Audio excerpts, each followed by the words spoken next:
You're watching CCN, Clarksville Community Network. Produced by Goodwin Productions. Powered by CDE Lightband.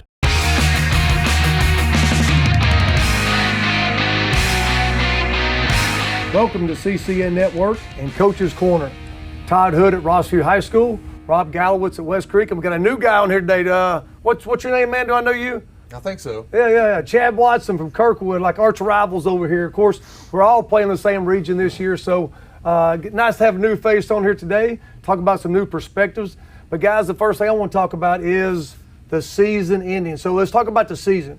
Because last time we met, we talked about preseason, we talked about what's coming up, we talked about the games and the rivalries, but now we actually had some rivalries. And I definitely want to talk about your guys. You guys had a barn burner of the last game. So that's pretty exciting. I want to hear about that too. But first off, let me hear about your season. How'd it go? We had our season went pretty good. We were able to beat Northeast. That was one of our season goals. I remember you talking about West that. Creek came from Northeast. Right. It was kind of created from Northeast when they did the rezoning and they built West Creek. And so they've never beaten them in school history. So that was a really cool accomplishment for the kids to be able to beat Northeast this year. And then since the school's been open since 2009, we haven't been able to make the playoffs but one time. And so this year we were able to make the playoffs, and we got to travel down to Germantown, and that was kind of a cool experience for the kids. The game obviously didn't go our way, but we stopped at Union University on the way, and we kind of made a day out of it for the kids. And so I think that was really good. You didn't go through like Las Vegas to. We didn't hit Las Vegas. Shows, man. Yeah. I mean, he likes to go there. I don't know what to do. Yeah. But this was in Tennessee, right? This was on the way through Jackson. Yeah. Okay, just we went checking. through Jackson. Sure. We had to dodge. Coaching clinics. I'm just checking. Yeah. We dodged Vegas this time, but we went through Jackson, and Union University does a great job down there, so we were able to do that. And so now the kids have kind of seen what 6A playoffs look like, and so it's kind of really basically waking everybody up to we need to get back in the weight room. Right. and get back to work so we can kind of continue that run. So what about you, Chad? The main thing we wanted this year, like year one, was to be competitive. Got off to a really good start, won our first 4 games.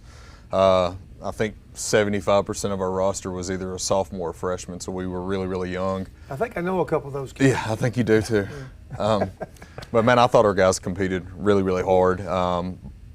To start the season the way we did, we're down 20-something points with 8 minutes to go, and we find a way to win in a double overtime. Probably the thing I'm the most proud of this year is our kids never quit. They always competed. To end up 5-5 year one, I think that's a really good start for a program. No school had ever been 6-4 and made the playoffs year one, and we were 3 yards away from doing it. I saw that battle. Heck of a game between It was a great game. us and West Creek, but man, just really excited about our kids and what the future holds. But a year one, I would definitely. You told me when I took this job we'd start off 5-5. I would have took it. That's good every stuff, day of the week. Man. That's good stuff. Both of you guys had good seasons, and so for us at Rossview, I just told everybody, man, last 2 years have been terrible. There's nothing fun about that. So we had a really good year this year. Finished second in the region. Clarksville High was 1. We were 2. So we hated to lose that game, but it was an exciting year for us. Had some seniors really step up. Had some really fun, exciting games this year. We had a great battle in week 3, and I think we played week 5, and we had a pretty good battle there. So it was really fun winning those 7 games, and the first 2 games. For us, is just, and I'm sure you probably thought about this, just trying to figure out who you are. Mm-hmm. We had a new defense and sort of a new offense, and trying to figure out who we really were, what was going to run, and how the kids meshed. And so it took us a while to figure that out. We had 2 pretty good first games, so I felt like we could have won both those. Actually, give one of them away to Wilson Central, great game, and give them credit. But we really slid back on that one at the end. But good season all in all, and as we move on, it's funny how those things go quick, and now we're getting ready to the off season. And Rob mentioned like lifting, so we don't lift. We'll start like June, July, and we'll pump it up. I don't know about you guys. What do you guys do? So we have started. We got back in the weight room. We're actually transitioning kind of our weight room a little bit. Right. We're trying to update some stuff. So last year was a big year. We were able to move our weight room into the auxiliary gym. So we took half of that and we put down turf and then we put down matting to kind of make it a more functional weight room. So we're jumping back in. We're going 4 days a week for about an hour and a half after school. And, one of those days we're trying to make a competitive day. So we'll get on the wrestling mats and kind of wrestle around and kind of compete a little bit. And then we'll do some other things like they're at the school today kind of competing, and we kind of have certain drills and stations set up where they can kind of face off against each other, and then we're all going to meet at the Northeast basketball game that's at home tonight. Cool. And have pizza and kind of do a team bonding stuff. So it's just kind of that team bonding, getting stronger, kind of making, because I don't know about for y'all, but at least January through April, you try to stay out of that mundane kind of feeling of like, all right. It's a grind, Yeah. even the off season, because it's January, February, March, April. Yeah, it's a grind. So what about you? Our coaches, we're trying to get our coaches competitive, so we're wrestling. Yeah, there you go. We've joined the wrestling team at Rossview, so we're not doing very well. Yeah. But against ourselves, we feel good about ourselves, and the coaches are getting stronger. And I don't know much about the kids. I really don't know what's going on there. But Yeah. No, we just took time off. I've done that the last couple of years. And and Chad knows me. I'm a workaholic. I love to work, and Chad's a workaholic, and most coaches are. But we just took the time off, and I felt like that was better for the kids. They actually get away, and I think they want to come back in January. So we'll start back in January doing the normal lifting, running, all that fun stuff, and get ready to go. What about you? I know. So for you, new grass, new buses, new coaching gear, new shoes, new headsets. Everything's new. So how about the weight room? So that's actually good that you hit on that, because we actually didn't get access and get our weight room completely put together till like week 6 or week 7 of the season. So our guys haven't been in the weight room at all. And when we got it in, we were excited. We got in there, started lifting. Then we go out and play Friday night, and our guys are sore as crap and can't really play. So we decided to pump it back till wait the 2 weeks after the season's over, and we got in it right away. I felt like it's something we really, really need to get more and more competitive, is to get stronger. And I'm excited about how it's going so far. I think our kids are responding.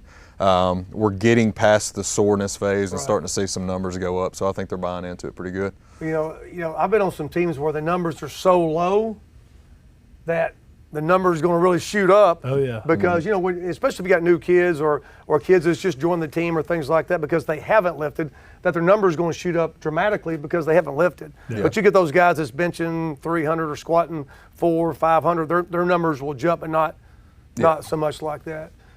Listen, enough about that. So listen, let's go straight to it, man. Week 10, right? Week 10. Yeah. Okay, so you guys are coming, so you're playing for number 4. Yeah. Mm-hmm. So most likely, I think it was determined that Germantown was the one, right? For sure, it was locked in. So you know that, and listen, it is what it is. Germantown was like probably 2 or 3 in the state. Yeah. Yeah, I mean, to me, they were number 1 in 6A. That region, from top to bottom, was by far the best region, and I mean, it was phenomenal. Yeah, it was. Yeah, I watched film too. Yeah, so. Sheesh. Well, and that's the thing. Like Germantown got beat Houston, and then Houston ended up winning the state title for 6A. So you guys can understand. I know Chad understands this, and I think you do too, Rob. So when I first got to Rossview, our crossover was always Oakland, Riverdale, and that bunch. Mm-hmm. So the first year that we don't cross over to them, we cross over to Germantown and Baylor, not Baylor, but Houston and that group over there. Man, those guys are phenomenal. Yeah, and they had taken a bump back, because they didn't play during the COVID year, and they're back to what they were, for sure now. They didn't miss a beat. No. Yeah. Well, you played at Germantown, obviously, and that was a tough game, and I think Clarksville got beat at home, and I think Houston beat Dixon, and then of course we played at home. We played pretty good for half, and after that, those guys just put a little bit too much for us. Yeah. But so week 10, so you guys know you're battling for the road trip. Yeah. Okay. First of all, everybody's trying to scramble to get it.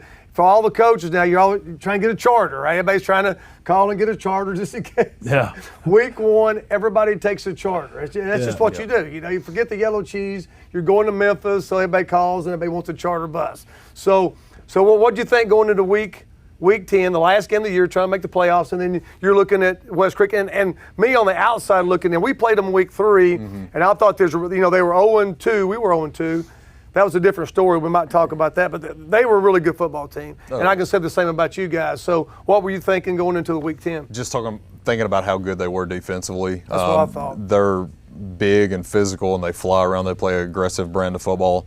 Big part of the reason why play one, we tried to scheme up something and get us some momentum going early, just because they are so good defensively. And their quarterback, I thought, played really, really well against us and showed that he's explosive with his feet. But he's done a tremendous job with that program from where it was a few years ago. And just we wanted to try to be in that game and have a chance to win at the end, and we were there. It's just his veteran guys, and those guys found a way to win. So how did it come down to the end now? Was it overtime? Yeah. Okay. So let's go back to the end of the game. So who had the ball? How was that? What was the score? What was going on there? Well, so that was kind of the thing with us is it had been raining up to that point, and so definitely. I mean, they're a well-coached team. We knew we were going to get an absolute hungry team that was looking to show why they're going to be one of the better programs in the city in the coming years. And I mean, if anything, we couldn't do anything right. I mean, we fumbled the ball 3 times on our own side of the field. I mean, I'm laughing because it's funny now. It's funny now, but it's not funny when you're in. It wasn't funny when we were there because it just like we were getting so many penalties, and it was like I told him at halftime, I was like, I don't think I recognize who this team is. Like, what are we doing? You know what I mean? I mean, we're just trying to give this away. Ended up, they make just thinking about it. I think it had to have been 3rd and 20 maybe. For you guys on offense? Yeah. And there's probably 8 seconds left on the clock. And I mean, his quarterback just throws up a perfect ball. Our kid taps it, and we have 2 kids around him. Our kid taps it, and then the kid, it flips back, and his kid just catches it, and it's 6 points. Yeah. So then we're like, okay, they still got to go get 2 points. And then we're like, all right. And sure enough, we wanted to see what they were going to come out in. We popped a timeout. He comes out in something different. So we're like, all right, bet. So you say, okay, we're going to change this one. And so we had watched enough film where we were like, all right, like we think we know what they're going to do here. Sure enough, it's like a little tight end dump, like boop. Kid just catches it. Nobody's around him. And I'm like this, and you can just see like the momentum is just like swinging like a pendulum. Like with every play, it's like we get a big stop. Right. They get a big score. They get a big gain. We get a big stop. They get. It was just so much momentum swinging back and forth. It was so exhausting. And I bet it's a big crowd. It's probably. Yeah, I'm sure. We had a big crowd. And you could watch it. It was just like the crowd over there was just like going bananas. and then they would be dead quiet, and then we're going bananas. Right. And it was just like back and forth. And it was just like I have no idea who's going to win this game. Like so then we go to overtime. So who got the ball first in overtime? So we got it first, and we ended up scoring, but we got a flag. So they called it back, and then that put us out of pretty much reach. So then we kicked the ball, and we kicked for 3 points. And then sure enough, I thought it was 3rd down, and his quarterback sprinted to the pylon, and I was like, oh, he's got us. Somebody, I don't know who your kid was, but he closed ground quick. Yeah, thankfully one of our guys. 3-0. Yeah, so he's getting ready to score. And of course, if the kid scores, game's over. Game's over. Game's over. So we ended up getting it stopped, and then they're on the 3-yard line. So I mean, it's 4th and 3, and you're thinking like this is it. Like somebody's walking off, and this is. I mean, and you could just feel like I bet you could hear a pin drop in the stadium. Like there was no noise. It was just like you hear the quarterback's cadence, right? Oh yeah. Like you could hear yourself just breathing, and so we ended up getting a good stop, and hats off to them because, there were so many mistakes that we did, and they played so tough, and they're well coached, and so thankfully, I hate that I'm on this side of it, but again, it was an exciting game. I mean, you hate to lose any game. Yeah. But yeah, so we ended up being able to get the stop, and I think it kind of shows a little bit of West Creek football where like in years past, the very first play they had on offense was a touchdown. I think, it was 6. Yeah. And we had worked it all week. We were like, look, everybody has seen us get beat by this type of pass, and sure enough, it was the first thing they scored on. And I think in years past, if you ever watched the West Creek team, anytime they get scored on quickly, it would automatically like shut them down. Like they'd be like, here we go again. But I think our kids battled back. We couldn't really move the ball much. And then we kind of broke off. Our quarterback kind of did some good things with his feet. And, got us back in the game, and then it was kind of just back and forth the entire game. So it was, a really exciting game. So. Well, how'd you feel after that one? I mean, you had 4th and 3. Yeah, I just felt like it paid off for us all year being aggressive in those situations. Week 1, Sycamore double overtime, we go for 2 twice. I just felt like in that situation, with them being a more veteran team in comparison to our guys, that the longer we stretch it out, it's going to swing more towards them. So give me a chance to get 3 yards to make the playoffs, I'm going to go for it. I don't blame you. Yeah. So put the shots in your hands. We get a chance to do it and Yep. try to make a play there, and it didn't come up a little bit short. But I just saw a little bit on Twitter, and just an exciting game, So I know it'd be fun for you guys to talk about that today.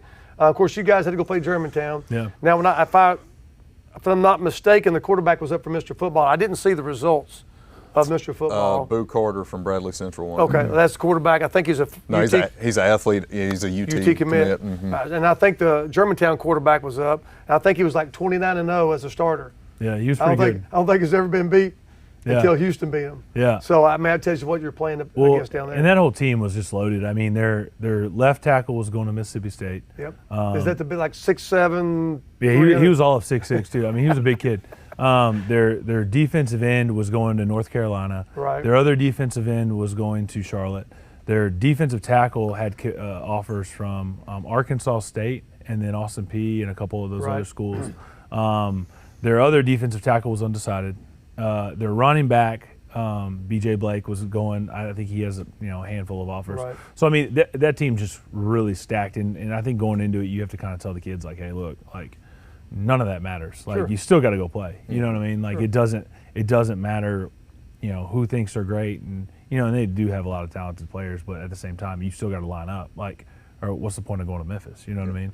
Well, listen, I always use the thing is maybe tell your kids maybe something like, get out of school all day or something like that. Maybe maybe leave early or something. We go. Yeah. Well, and that's the thing. Going back to the charter buses. No school. Hey, let's go. This is our whole season. You know what I mean? First, it was the UT Martin camp. Oh, dude, did you hear about that one? No. Okay, so he had all UT Martin lined up in basically the camp, and they just axed him. Yeah. So day before. Yeah, just like wow. Yeah. And then so sure enough, my principal's so great. Dr. Farrell is awesome. You got the buses. We got 2 charter buses. He's like, we got it taken care of. They're going to be there. So we're like, dude, this is going to be so cool. Like, we got the playoff hoodies ready to go. Got some new hoodies, looking good. At 5 o'clock, team meal, I get a phone call from the principal. Hey, charter's backed out. I said no. I said, no, that's not like a funny joke. Like, you know what I mean? Like, I've had a tough year.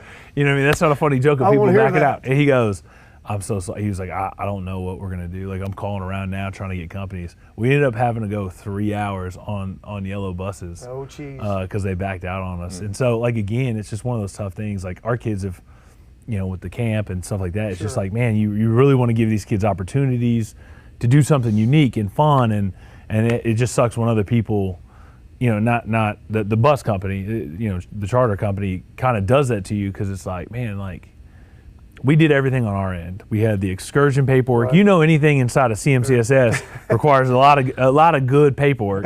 You know what I mean? So we had all of our transportation stuff done. You mean the excursion page? Yeah, we were good. We were 15 set. signatures. Yeah, we had the payment ready. Here. We had the payment ready, and we were ready to go, and we had it all locked up. And then the other side of it backs out, and so it's one of those tough things. But now listen. If you're gonna go to Memphis with about roughly probably 100 people, kids, you'd like to be on something a little bit comfortable, and enjoy yourself. It's the ride back. You know what I mean? When you're going, like, you wake up and you're like, I think the biggest mistake of the whole trip is we stopped at a gas station at like 1 a.m. Was that a mistake? Oh, yeah. And then we just let like all of these teenagers go. Go get you a Coke and use the bathroom. And how long did that take? About an hour? Yeah. No, I mean, it just about. I mean, because the gas station people are like, overwhelmed. Like, whoa, what is happening right now? It looks like it's 3 p.m. on a Friday. You know what I mean? And it's 1 a.m. and they're expecting just to coast through their shift, and now that didn't work out just right. They're ringing up 70 kids with nachos and slushies, and you're like, all right. Well, but hey, they made some money though, right? They made a lot more money than they thought. Like that's a whole month's profit in one night. Yeah, and it was in Henry County. You know what I mean? So I'm sure they're not getting a whole lot of traffic. I bet we know where that money's going. Yeah. Where do you think that money's going? Big Red, baby. Big Red. So yeah, so it was a good time, man. And you know, so since you guys were home, what did you guys kind of do differently? You know, on those game days, did you treat it just like a normal game? Did you take them out to eat during the day, or how did y'all kind of? Yeah, we sort of did the same routine. You know, I think that's sort of. I think as coaches, sometimes when you're in a routine, it's one thing. But when kids get out of routine, things like your kids, when they go to bed, you've got 12 kids. I'm sorry, you got 4. I'm sorry. Yeah. So he ain't got the but you know, if you get your kids going to bed at 7 or 8 or 9, then you start changing that. You know, I think that. So we just kept our routine the same, and we do our pregame meal and all that fun stuff. And so I'm just thinking this. So we're sitting there eating right by the windows, and 3 buses come in. Not 1, not 2, but 3 buses come in. 95 kids. I got 95 kids come rolling off the bus, you know, and they're all eating outside and eating their stuff. So I'm like, okay, I don't want to mingle and all that. But we kept our normal routine, and their staff was really well coached, good people. We got along well, and the game started well for a while, but the second half, they was just too much for us. They were big and physical. Their defense was really, really well coached and just good physical kids. Probably the best 2 linebackers I've seen all year long. Those 2 kids, the 1 and the 7 kid, could really play. So kudos to Bartlett, you know, and I think Houston beat them the next week. And that running back from Houston, man, when I watched him on film, I mean, that kid was something else. And then I watched him. I didn't watch the whole game against Oakland. Of course, they end up winning the state championship against Oakland, which was the defending champions, probably back to back. I don't know, but 3 times. Yeah, 3. But that kid was really made some plays in that game. But we kept our routine the same, and it didn't turn out well for us that night. But it was fun. It was a home game for us. That's, I think, 2nd or 3rd time in school history. We had a home playoff game, so that was fun. Good atmosphere. And, you know, one of our things was the last couple of years, I'm telling our kids, was like, man, we don't give the fans, the student body, anything to cheer for, right? I mean, you know, we have not given them so that was one of our mottos this year. You know, it's like, hey, man, let's give them something to cheer about. And we did that. And our kids was really proud of that, and then how we played, and proud of my coaching staff and the things they come up with. And so it was a good year for us. We really enjoyed that. What about you? You had to get together a new staff. The dirt has to become grass eventually. Yeah. You're probably taking buses to practice, because we took a bus to 7-on-7, and I guess the lady was taking you guys to practice every day. So what was that routine like? Yeah, I mean, starting the first day we got all together as a team was May the 30th. So the whole month of June, we were busing over to Austin Peay. Well, that was fun, wasn't it? Yeah. Spending an hour on the bus. I mean, I guess we got to know our kids on the bus for the most part. But the field outside the Dunn Center, I mean, they had it cut with a real mower. It was in great condition. Attendance was good. I think we improved and got a lot better. We didn't spend as much time just doing true 7-on-7 as everybody else does, because we were so far behind. Right. So we're trying to install, doing team every day. Thought the month of June was really, really productive. Come back in July, we spend the first 2 weeks of July at Austin Peay again. Then we eventually get to transition over to our practice field. I guess you're just waiting on the grass to come in, and they laid sod on all of it, so they probably had to clear it, check some boxes. Yeah, it took us a while to actually be able to get on it, just to let it grow and strengthen. I think somehow maybe even West Creek people got on it when the school opened. They got on it too early, so that kind of led us to having to wait longer and longer to get on the sod. Have all the equipment, but the coaches had to put everything together. So sometimes, like, priority is practice. Get those wrenches out. Gary Lee is very, very valuable to help us with a lot of that stuff. Did you give him a new shirt? Yeah. Give him a new white T-shirt? White T-shirt. Solid white T-shirt for him. Yeah. Coach Lee, we love your shirt. Hey, matter of fact, he told me the other day, he went through his closet, he had 45 white T-shirts. He sent me the picture of his. He sent me the picture of his CA gear that he had. The old stuff. Yeah. Yeah. He's still got like 15 shirts there, 15 polos, jackets. But I thought it was good. I think if anything, our kids learned like how to adapt and overcome and be flexible to the situations and things we were dealt. But man, from day one, like our building, our admin, everybody's been super supportive. They want to produce a good football team. That's good stuff. So I can't wait to see what the future holds. But I am looking forward to year 2 and having a routine and things being a little more normal. Got your weight room, you got your kids, you're in school, you're teaching.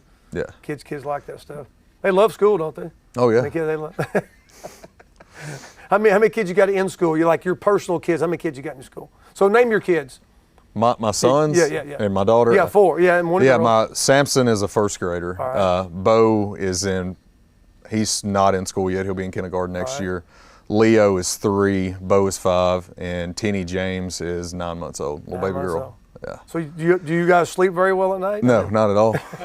So that routine, like you said, is very, very important. Hey, this is what we're doing. We got to eat. We got to bathe them. We got to put them down. Yeah. Little story, little kick in the butt. Give them a bath every 2 nights. We start trying to lay them down at 8 o'clock. On a good night, we get it done in 30 minutes. On a bad night, I'm still laying in the bed about 9:30. So it's tough, but man, it's fun. They love football though. Like the boys have gotten into it. Everything they're asking Santa for this year is revolving around football in some sort of capacity. So are they big UT? You're UT fans. Yeah, so are they big UT fans? Yeah, they love going to Tennessee games. They still love Hendon Hooker. They talk about him all the time. They pretend to be him quite a bit. Does your kids like gear stuff? Yeah. Maybe we should send them some Rossview and West Creek. They probably wouldn't like that. They love you. They love bonfires, so we can get it started with that stuff. But they love football. They're all about it. That's good stuff. What about you? I hear that you're getting married. How's that? Because we talked about this in the summer. Yeah. Because we don't have time to get married, but so we have to make time because they're great women. So. Well, you're making time to get married. Yeah, I'm getting married. You got a good announcement. I think I'm getting married like 2 days. Yeah, 2 days. So we got a banquet tomorrow night, and then we're getting married on Friday. Yeah. So we're excited. Yeah. Yeah, so that'll be. We'd let football die down so we can find time, and then Chad's getting me in this. We're doing this All-Star game. Yeah. So so what's up with the All-Star game? So how'd they get started? And then, of course, we're playing Wilson Central, so it's Montgomery County. Yeah, OTA, On Top Athletics, has done a really good job, like helping kids, like train, work with them on Sundays, and also kind of be the branch between high school kids and college coaches. But they had done a Wilson County All-Star game the last couple of years where they get 2 different teams from Wilson counties, maybe the north side and the south side of Wilson County. I don't know exactly how they did it. And they would play each other. And I reached out to them in the offseason. I'm like, hey, man, I think that would be really cool if you could do a Wilson County team and we can get together a Montgomery County team and we'll come together and play. And they were all for it. And talking to Coach Krause at Wilson County kind of vouched for it, that he thought the game would be a lot more competitive if we could play each other. So we're going to practice next week, Monday through Thursday. We got 35 kids on the roster. Every single school in Montgomery County, including Clarksville Academies, has kids representing their program. We got coaches from almost every staff in the city. But yeah, we're going to practice 4 days, go play next Saturday at Cumberland and see what we can do, but have a good time with it. Now, you're calling the offense, right? Correct. So I'm just going to guess you probably average 30 points, 35 points or something. So I'm going to be on the staff. So listen, I'm just going to sit back. You know what I'm saying? You're on the staff, so I'm just going to sit back. We're going to giggle, laugh, cut up a little bit, have a little fun. No, he's doing the defense. So I know, right? You got to stop him. We'll be laughing and cutting up while he's calling plays, and we can cut up and make sure Rob's got the right blitz called. Now we got rules and stuff, so you can't blitz in certain formations and all that. But still, we'll make sure Rob's getting them lined up and have a little fun with it. Yeah. All right, so Rob, you're doing the defense. Yep. So I'm just enlightened that we're doing a 4-3 off camera. We can do anything now. Yeah. So I guess I don't hit my phone and I don't keep up enough here. So what are we looking at here? So originally we were kind of looking at like a 4-3-4-2 kind of defense with the third backer kind of as the overhang towards the field, to the strength. But now we're kind of talking about maybe going a little odd front, mixing in kind of a fusion of a 3-4-2, 4-2, kind of some things that I think it's easier to teach the kids, something quick, and then also they can play with real simple rules. Our coverages are going to be pretty simple. It's going to be quarters, maybe a little cover 6, and then we'll go man, so cover 0. So we only have 4 days to work with these kids, and they're coming from all different programs. So your kids may call, Uno. That may be a check to something different that at West Creek it's a completely different, it has a completely different meaning. So our job is to kind of make sure that it's really simple, we can teach it fast, and we can be effective and be able to compete going down there. And I think it's a great opportunity, especially for Montgomery County to at least go against another county to where, a lot of those kids up there are really talented. And we've got a lot of talented kids here and kind of show some colleges. I've already had a bunch of colleges come in this week, and they've mentioned that game of, hey, we're going to be there. We're going to make sure we get to check it out, because I think it's an extra opportunity for our kids to get tape. Sure. I think it's a good opportunity for our kids to compete against some other kids that are being recruited as well, to kind of help the colleges evaluate, like, okay, this is a pretty good athlete. He's going against kids that, we're looking at as well. So if I'm not mistaken, think that's the first Montgomery County All-Star game that I can recall. Yeah. And I've been here since 1909, so I mean, so you're doing special teams. So are we onside kicking it every time, or how? Dude, now what are we that doing? goes back to I think what? you had a story of that, and then you've got a story of the Whites Creek game Yeah. where you wasn't onside kicking, but it was onside kicking by accident. No, we got a kicker. So actually, one of the kickers on the roster is one of our guys. So and he can kick pretty good. So I'm pleased that he got on.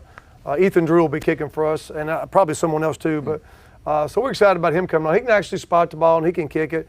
We'll keep it very simple, like you talked about, with only a few days. A lot of the special teams are dead. It's dead. So I'm gonna do a good job. Listen, if they don't listen, so the Titans guy, right? So so I don't want to be fired. Yeah. Like they knock out my punter and his knees out, and he's I had a bad feeling about that block kick. I had a feeling that Monday was going to be a bad omen for someone. It just didn't look good. Yeah. But kudos to him. He's been a good coach for the Titans for years, and I think he's been up there for like 6 years. But yeah, doing special teams, and then Chad, Coach Watson mentioned that some of us did. I think it's like PATs did, punts did, but I think kickoff and kickoff return is supposed to be live. So we're going to put a couple reverses in, a couple passes. There we go. So Chad will be like, Hood, are we ever going to practice offense? Because you've been throwing this double reverse for 20 minutes, man. Yeah. So that's why we'll do that first play. We'll just run a stop and throw it all the way back there. I love that. I'm going to put that in right now. I'm going to go and put that in right now. Yeah. We're going to stop and throw back. But yeah, we're excited about that. I think it'll be cool to see kids that have played against each other come together and play together. I mean, that's never happened before. No, I don't think so. So I think that'll be really, really cool. That'll be neat. And I believe the East-West All-Star game is They're practicing this week.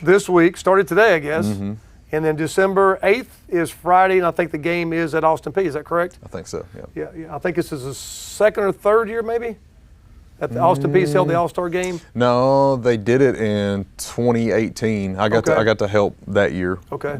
Was you here?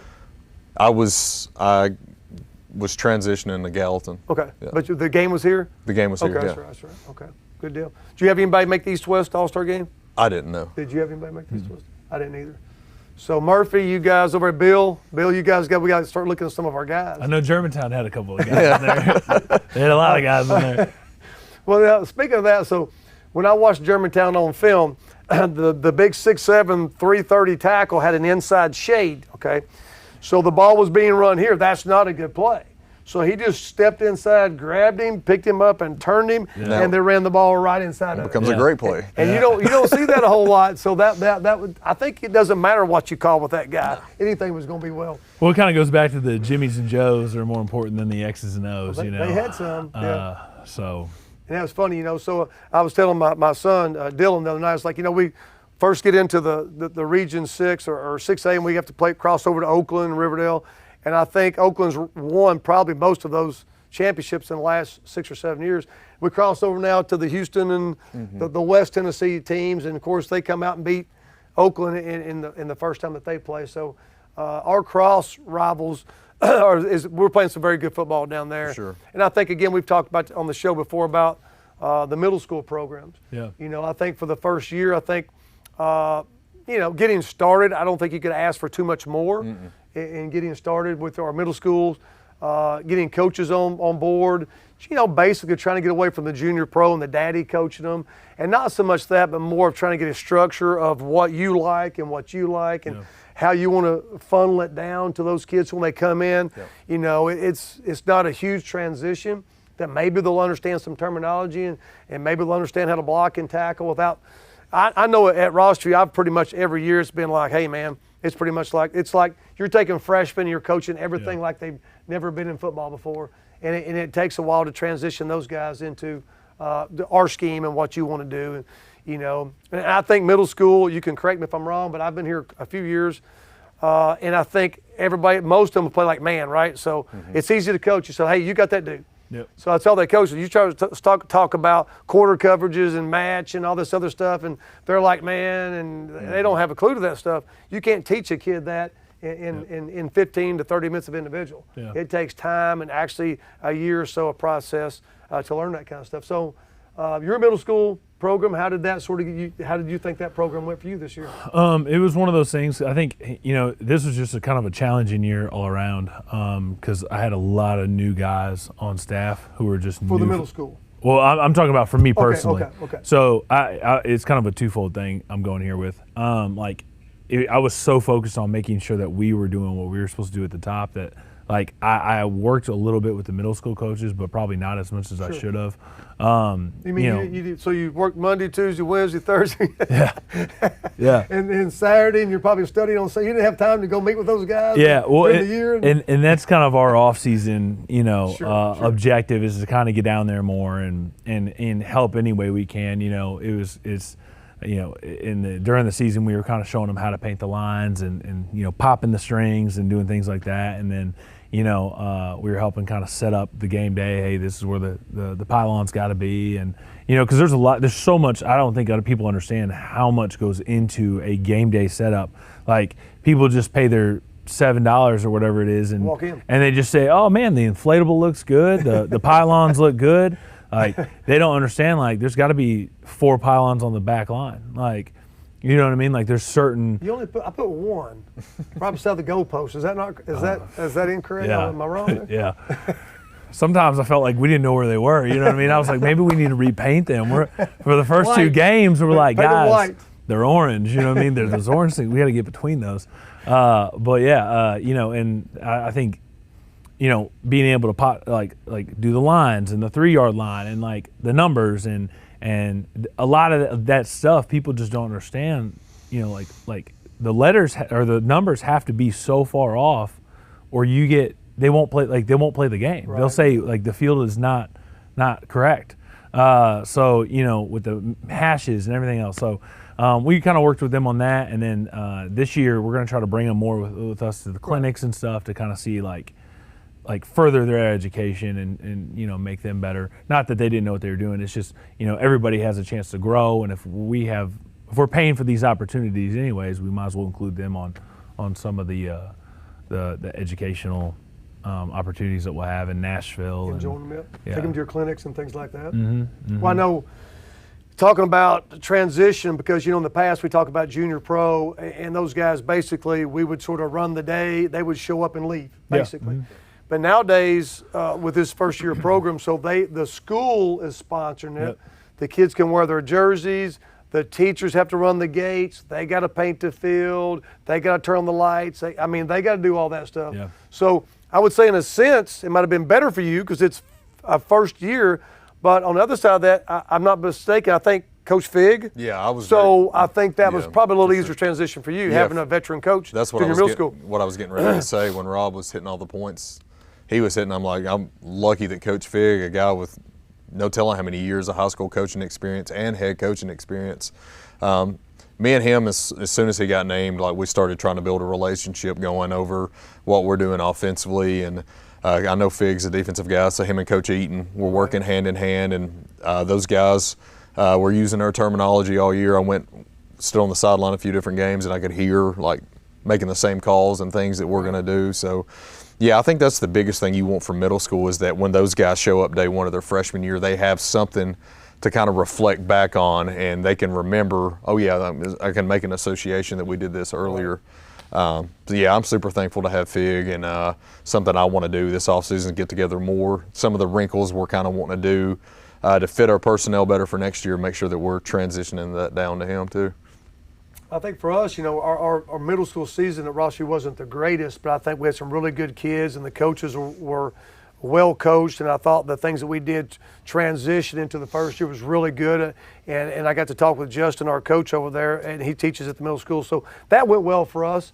I think the transition is going to be much better for us this year, so that was an exciting year, I think, for all of Montgomery County. And I think, and you've coached at Gallowitz, and you've coached. And you've coached against the Hendersonvilles and the Nashville schools that I think, and I don't think anybody will disagree. Those guys are so far ahead of us in so many different areas, and I really think we could take. I'm just being honest. We could take our middle school team up there and play one of those guys. I don't think it'd be pretty, for the most part. I think this is going to be a good solid foundation for us, for us to get our program going at that level, and for those kids.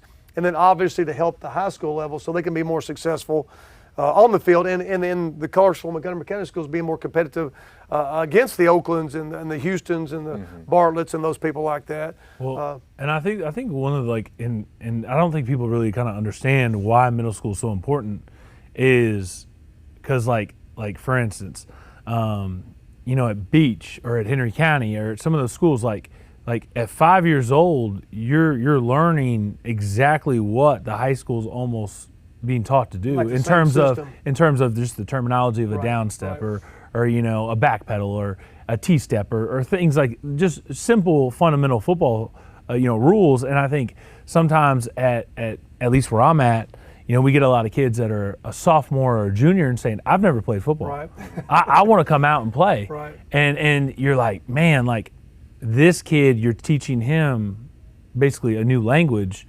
Whereas the kids that you're playing against I've been doing down steps and poles and reaches and gap down backer. Like I've been doing this since I was 10. Like snatch, squat, and front cleaning. Yeah, you know what I mean. Like that, they it's almost second nature to them. Where now we can fine tune a couple of things of you're taking a false step or whatever it may be.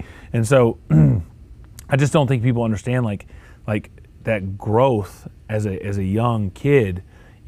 Being taught the right things and how to do it correctly, and then seeing it translate over in 6-7 years is a huge advantage compared to somebody that comes out their sophomore year and is just like, I'd love to come play for you, Right. And so and you want as coaches you want to, and I'm sure you had that being a first year school, you probably had some kids that say, hey coach, I'm a senior, I want to play.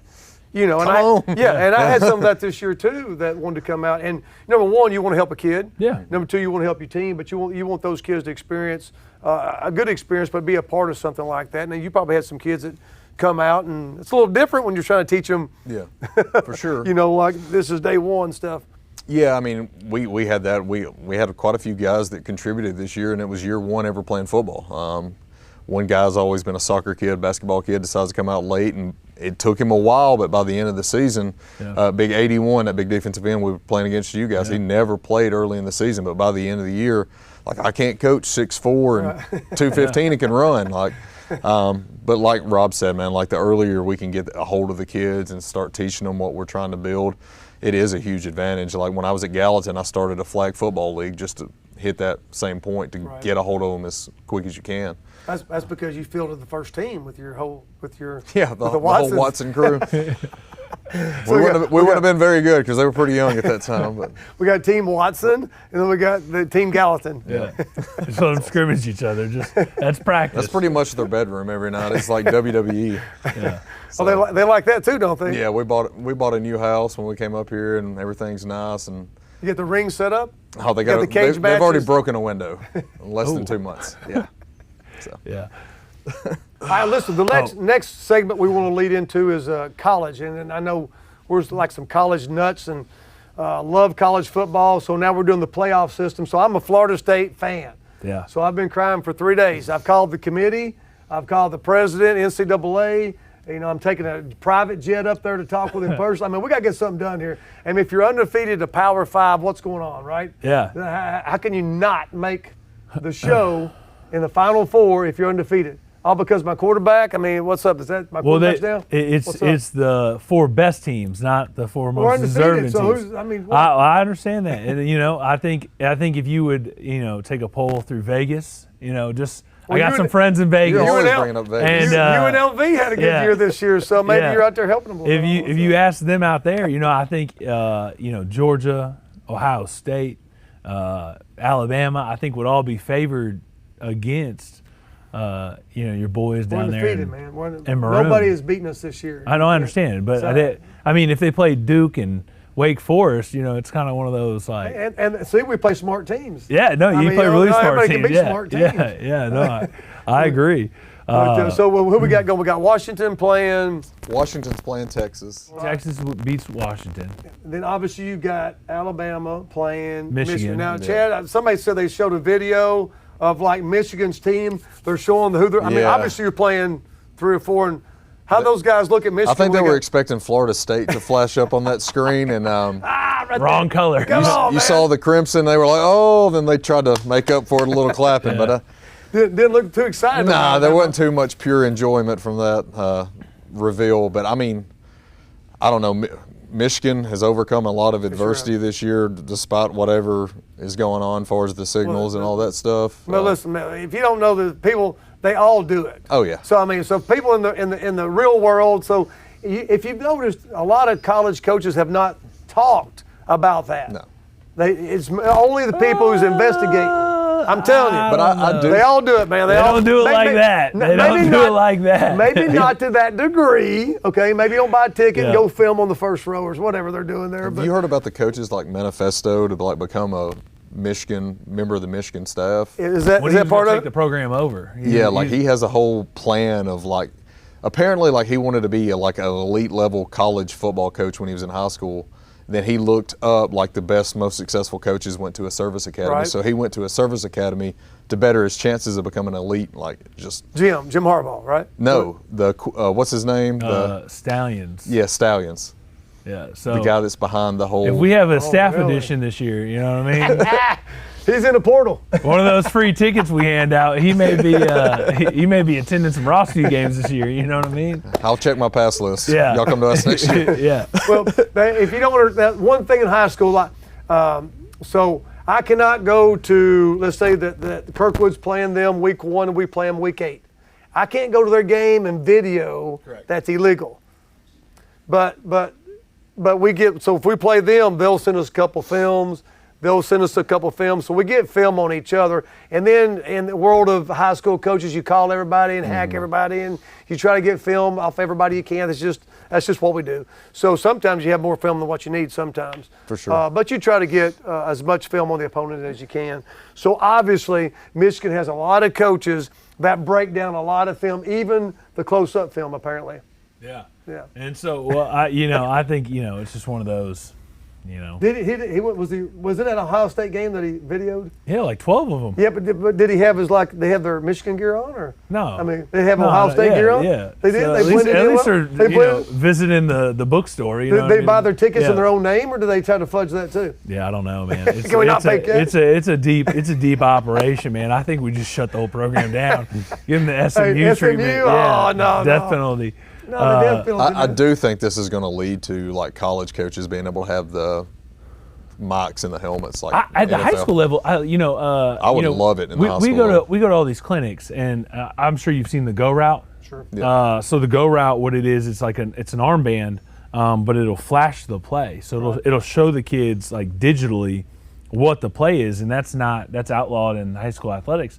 And I just don't know what the drawback of that would be. You know what I mean? I don't know what is the advantage, disadvantage of. I think like probably splitting the gap between programs that can financially afford to be able to do that in comparison to the ones that can't is the only reason I think would be the holdup. I mean, but again, like what's the advantage of seeing it on your wrist rather than you having an armband that? Well, you're like Elon Musk over there at freaking West Creek, man. Yeah, You're just buddy. like rolling, man. I don't know about that. I mean, you had like 3 charter buses. They axe you, but you're just gonna pay Yeah. cash, I think. wasn't you? Well, You're just gonna pay we're selling a lot of those You're just going to Tito's. Vegas. Yeah. One bus was going to Vegas Yeah, after the game was over, yeah. I think. Yeah, well, we sell a lot of concessions throughout the and before and after school to make sure that we can make up for some of this stuff. But yeah, I Well, I mean, think, what about the NFL? That's what I'm saying. I Yeah, think they've that's got what's going to happen. And I think college will have that. And now listen, I was watching a high school game the other day. I'm not going to say anything, but I visually saw the kid do this. Did you see that? Yeah, I saw it too. Did you see that? And we haven't talked about this off screen. This No. has come up,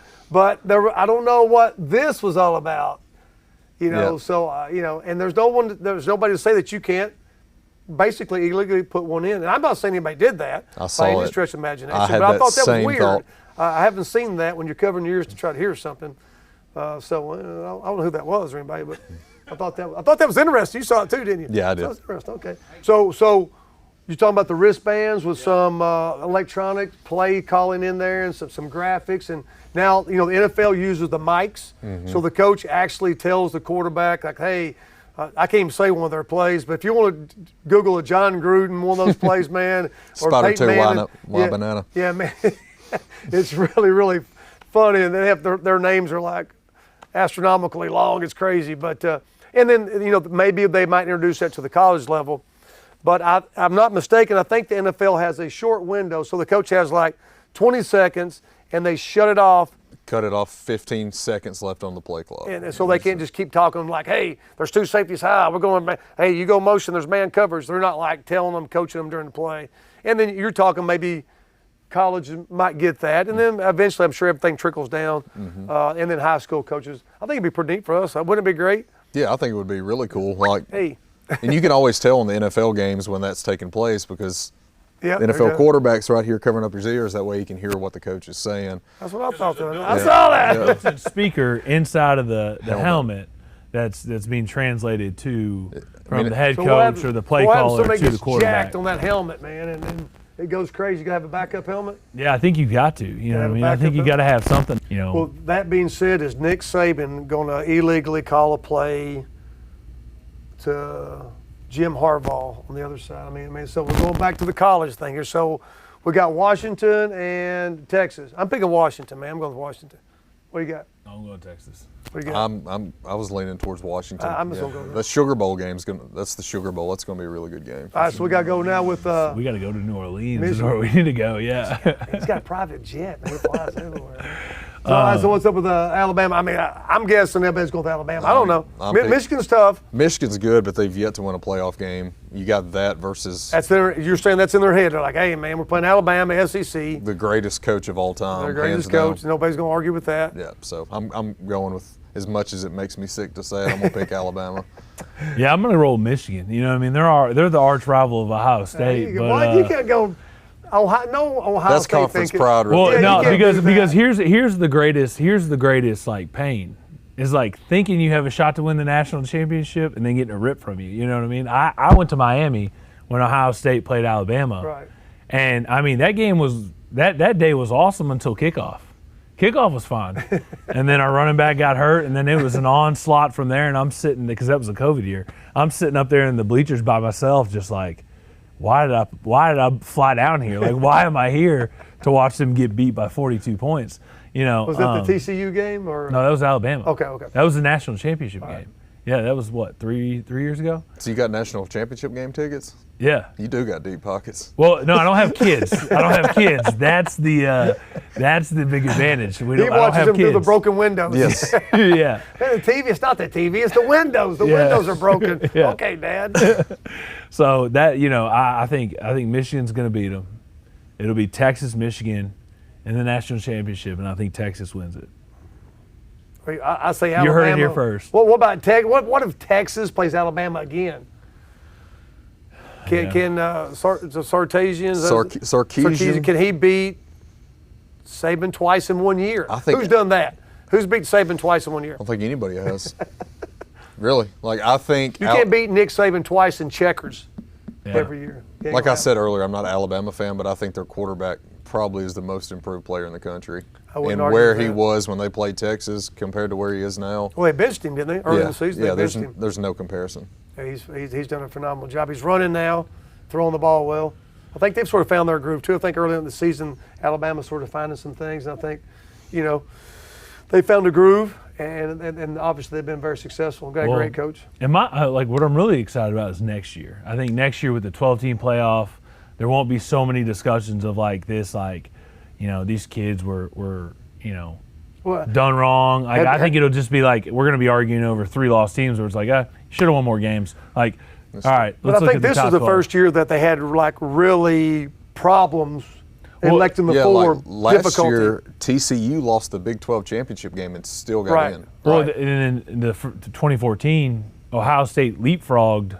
Ohio State was 6, or no, they're 5, and Baylor and TCU. No, they were 6 because TCU and Baylor were in front of them, and they leapfrogged them after they beat Wisconsin 59-0.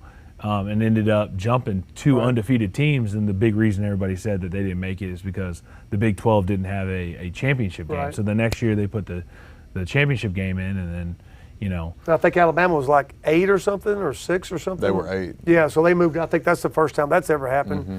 I think this is the first year where there was so many good teams because, if Washington would have got beat, that would have made it different and would have knocked the undefeated team out. Maybe Georgia would have got in. And same thing with Washington playing Oregon, beat them twice when Oregon was really looking like, hey, man, this is our year. We got them again, and they just couldn't get it done. Well, and it's always fun to see, like, kind of going back to the 12-team playoff, like they were showing like the hypothetical like what ifs, and it'd be like of this season. Yeah, it'd be like Ohio State playing Ole Miss, and like a lot of fun matchups that you kind of see in the bowl games. Right.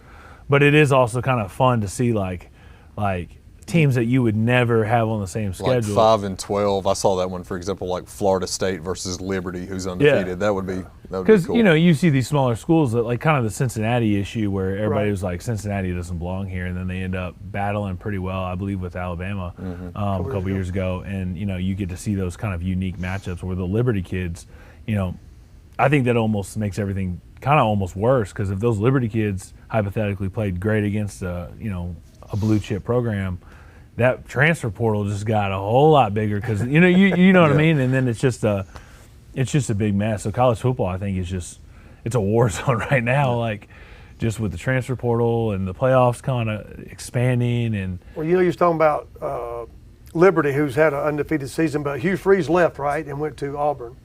So I was watching TV like Monday or whatever last week, and they had and nothing against Hugh Freeze, but I was. My point of this is every coach has experienced this. I know you guys have. So I'm watching TV with no sound. I'm doing something, and I noticed Hugh Freeze. It was after the game they got beat before they played Alabama.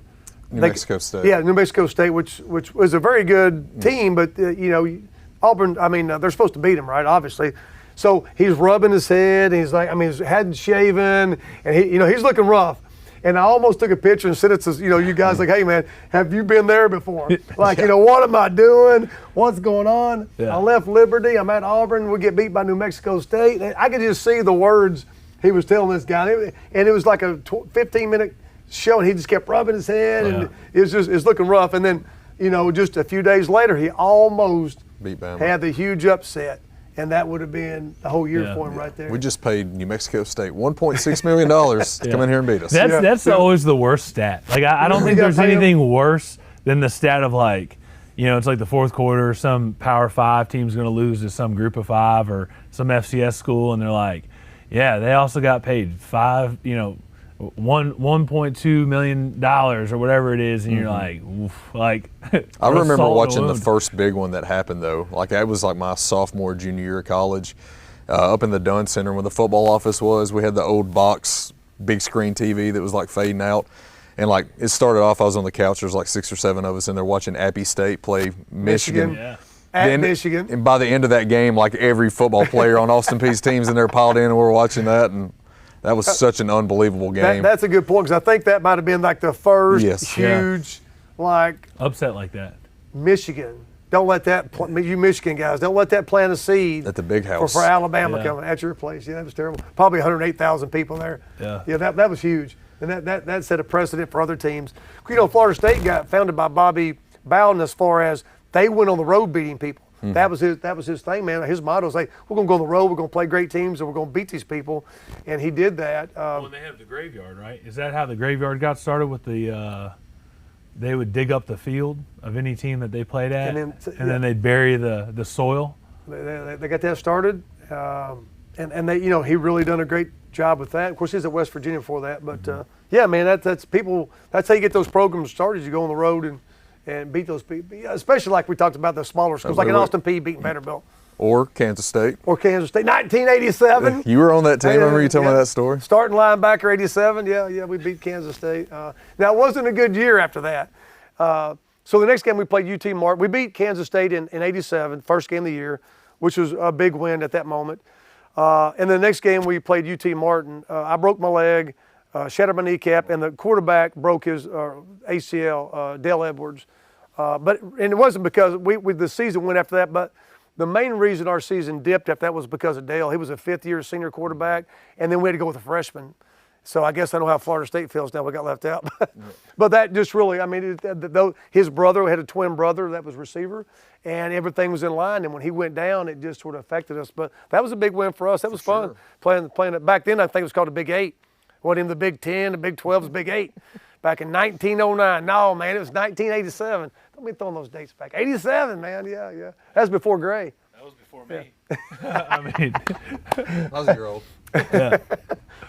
Well, guys, listen, that's going to wrap up our show today. Coach's Corner, CCN Network. Don't forget to tune in for the next episode. Maybe we'll get these two crazy guys. Hey, you know what? The next episode, let's do it from Vegas. Hey, why not? Hey, maybe Tunica. Yeah. Coach Watson and Tunica the next time. There we go, man. Yeah. So, hey, join in for the next show. We can't wait to see you guys. Thanks for joining us.